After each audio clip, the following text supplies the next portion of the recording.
Cara mengatasi safety lock trigger tidak berfungsi.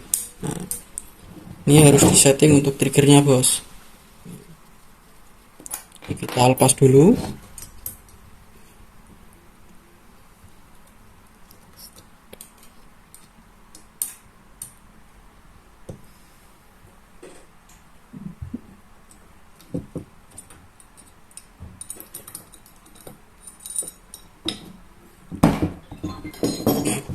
Ini settingannya ada dua. Ini bagian baut depan sini sama yang ada di belakang sini. Ini baut belakang yang sini, baut kecil ini. Ini yang disetting yang bagian belakang, bos, biasanya untuk safety lock. Ini bisa dikencengin kalau nggak berfungsi.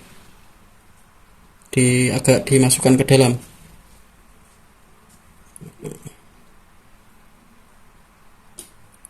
Itu nanti bisa disesuaikan sendiri nih, sambil di setting bagian belakangnya.